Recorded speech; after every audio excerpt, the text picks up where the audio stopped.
আসসালামু আলাইকুম সম্মানিত দর্শক, আমি এই মুহূর্তে আমাদের ঐতিহ্যবাহী সৈয়দেরগাঁও পূর্বপাড়াতে অবস্থান করছি। আপনারা দেখরা যে এই যে রাস্তাটা হচ্ছে সৈয়দেরগাঁও সরকারি প্রাথমিক বিদ্যালয়ে শিক্ষার্থীরা যাতায়াত করার জন্য একমাত্র রাস্তা, কোনো বিকল্প রাস্তা নেই।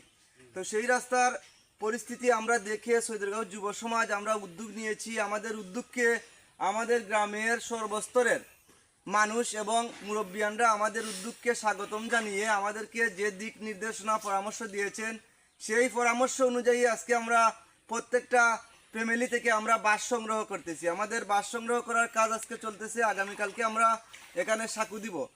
পূর্বপাড়ার মজিদ ভাই তান কিন্তু সকাল থেকে বৃষ্টির মাঝে আমরা সহযোগিতা করা স্বেচ্ছায় বাস কাটরা অনেক বাস কিন্তু জঙ্গল থেকে হাঁটতে আনছে। ওইলা আমরা গিয়াসুদ্দিন ভাই হাইন ভবিষ্যতে আমরা গাত উন্নয়ন করবা এর লাগেও তো হোকা কষ্ট কররা। ও আমরা জাহিরতা লোকদার ভাই তান কিন্তু গুমো আসলা আমরা গিয়া তাইন গুম থেকে জাগাই লিছি খুরালা তো আছে তাই নর দৌকা কোনটা যেনে করবা রাস্তা খারাপর লাগি তারা অনেক তো কাম কররা আর মাত্রা যে আমরা চান্দর দেশও আছি। আমাদের সাথে উপস্থিত আছেন সিংসাপুর ইউনিয়ন বিএনপির আহ্বায়ক কমিটির সদস্য সৈয়দ মিজানুর রহমান, আছেন জাসাসের সদস্য সচিব কফিল উদ্দিন সহ আমরা গ্রামের সর্বস্তরের মানুষ। আমরা আমাদের গ্রামে যাতে কিছুটা যাতায়াত করা সম্ভব হয়, যোগাযোগ ব্যবস্থা হয়, আমরা নিজ থেকে উদ্যোগ নিচ্ছি। তো আমাদের এটাই দাবি, আমাদের গ্রামে যাতে বড় অঙ্কের একটি বরাদ্দ আসে, যাতে আমরা ছোটো ছোটো কাজগুলো আমরা সকলে ঐক্যবদ্ধভাবে আমরা বাস্তবায়ন করব। আমরা তুমি কই গেছলা গো চাচ্চু? হ্যাঁ কোন ক্লাস পড়ো? মনে কই যাইতায় কিলা যাইবাই? হ্যাঁ ইয়া আল্লাহ বলা যাও নি বেটি মাই প্রতিদিন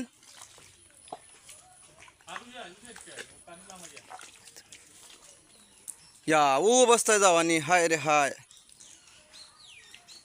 আজকে ও কষ্ট দীক্ষা তারার আমরা যুব সমাজের উদ্যোগে গ্রামের সকল মানুষের সম্মতিক্রমে আমরা বাঁশ কাটার অভিযান করছি। আজকে আমরা বাঁশ কাটছি, আগামীকাল ইনশাল্লাহ এখানে হাকম হইব। তো ভিডিওটা আপনারা যারা দেখবা আমরা সৈয়দেরগাঁওবাসীর কষ্টর কথাগুলো আপনারা কমেন্ট করবা, যাতে বর্তমানে এমপি সাহেবের দৃষ্টি আকর্ষণ হয়, সৈয়দেরগাঁওর প্রতি তাই একটু নজর হয়। ও দেখো শিক্ষার্থীরা কীভাবে স্কুল থেকে যায়। আমরা আসলে এমপি সাহেবের দৃষ্টি আকর্ষণ করমু আমরা সৈয়দেরগাঁওবাসীর দুর্দশা দেখার লাগি।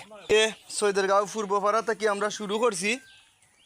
আমরা গ্রাম্য যে জায়গাগুলোতে খাদা ফেক আছে আমরা আজকে থেকে আমরা বাঁশ কাটার লাগে আমরা গ্রাম উদ্যোগ নেওয়া যুব সমাজ এবং মুরব্বিয়ান সহ সবর মতামতের ভিত্তিতে আমরা পূর্বপাড়া থেকে শুরু করছি। আগামীকাল ইনশাল্লাহ ওখানেও সাকু হবে এবং পরবর্তীতে পশ্চিমপাড়াও আমরা উদ্যোগ নেওয়া, যেখানেও সাকুর ব্যবস্থা করার দরকার আমরা সবে সম্মিলিতভাবে আমরা চেষ্টা করবো। ও দৌকা আমরা সাথে আসলে আজকে গ্রামের অনেক যুবকরা আসুন পরামর্শ নিয়ে আমরা এই বাঁশ কাটার উদ্যোগ আজকে নিছি। তো আগামীকালকে আমরা যুব সমাজ আরও বারবার ইনশাল্লাহ পশ্চিমপাড়া সহ আমরা সারাটা গ্রামের সাকু দিয়া চলার ব্যবস্থা করবো। আমার যুবক ভাই আনকে যতক্ষণ করছেন এই রাস্তা আনতে লাগি না আমার সাংবাদিক সুজন ভাই আইসন মুরব্বী হলে গাঁৱৰ মুরব্বী হলে যুবক ভাই আনতে কইসন অনেক হালকু আমরা হাকমটা দিমু। আপনারা দেশ বিদেশের মানুষে দেখবো আমরা বহুত কষ্টে চলাম। স্বেচ্ছায় সৈয়দেরগাঁওর যুব সমাজ এবং মুরব্বীগুলোর পরামর্শে আমরা এই বাঁশ কাটার উদ্যোগ নিছি। আমরা আজকে বাঁশ প্রত্যেকটা গোড় থাকি বাঁশ দিরা আগামীকাল আমরা এখানে সাকু দিমু। পরবর্তীতে আমরা পশ্চিমপাড়াও আমরা সাকু দেওয়ার লাগে আমরা উদ্যোগ নিমু। আর এই যে রাস্তাটা এটাই লোক সৈয়দেরগাঁও সরকারি প্রাথমিক বিদ্যালয়ে শিক্ষার্থীরা যাওয়া আসার একমাত্র রাস্তা ওটা। সৈয়দেরগাঁও গ্রামের সর্বস্তরের শিক্ষার্থীরা কিন্তু এই রাস্তা দিয়েই সরকারি প্রাথমিক বিদ্যালয়ে যায়। তো আমরা এই দুর্দশার কথা আমরা বারবার আমরা তুল্লা ধরি। তো আমরা আশা করবো যে সৈয়দেরগাঁও গ্রামের প্রতি যেন জনপ্রতিনিধি যারা আছেন, সংসদ সদস্য কলিমউদ্দিন আহমদ মিলন এবং জেলা পরিষদের প্রশাসক মিজানুর রহমান চৌধুরী, উনাদের যেন দৃষ্টি আকর্ষণ হয় আমাদের সৈয়দেরগাঁও গ্রামের জন্য, আমাদের সৈয়দেরগাঁও গ্রামের জন্য তাদের জন্য সুদৃষ্টি আকর্ষণ হয় এবং তাদের মাধ্যমে যেন আমাদের সৈয়দেরগাঁও বড় কইরা একটা বরাদ্দ দেওয়া হয়, যাতে আমরা এই ছোটোখাটো কাজগুলো আমরা করতাম পারি। ওই দৌকা আমরা আজকে সবে মিলামিশে আমরা বাঁশ কাটলাম প্রত্যেকটা বাড়ি থাকি এবং যারা বাঁশ নাই তারাও আমরা বিভিন্নভাবে সহযোগিতা কররা। অভিযান আজকে চলে বাঁশ কাটার কেউ না কররা না প্রত্যেকে দিরা যার যার অবস্থান থেকে সবে আমরা সহযোগিতা করা। বাস কিন্তু চতুর্দিক থেকে আইনা জমা করা ওর 2-3 জায়গাত বাস জমা আছে। এখন কিন্তু যেখানে সাক্ষু হইব ওখানে বাস আনা ওর। আমরা আশাবাদী আগামীকাল আমরা সাক্ষুর কাজ সমাপ্তি করবো। আজকে বাস কাটার অভিযান চলতেছে।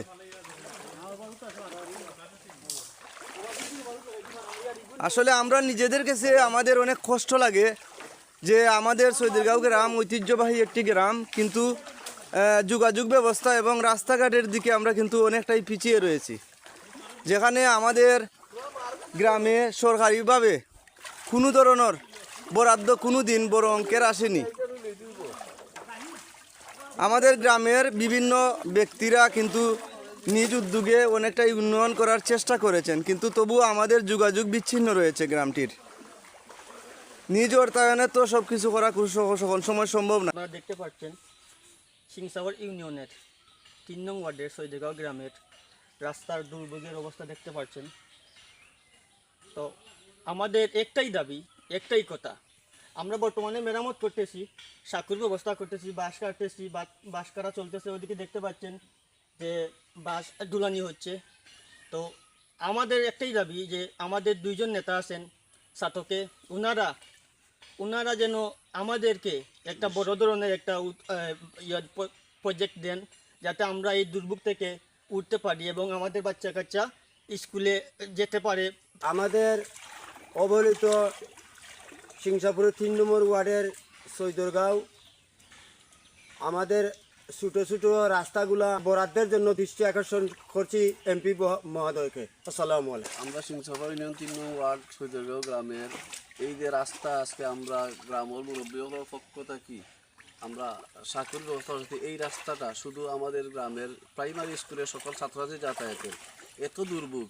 আমি সিংসাপুর ইউনিয়ন বিএনপির আহ্বায়ক মোড়ের সদস্য, কিন্তু আমি চাই আমরা জননেতা কলিমুদ্দিন আমার মিলন এমপি মহোদয়ের সুদৃষ্টি কামনা, যাতে আমরা এই রাস্তাগুলো যাতে স্কুলের ছাত্রছাত্রীরা সুন্দরভাবে যাতায়াত করতে পারে, এই দৃষ্টি কামনা করি আমি।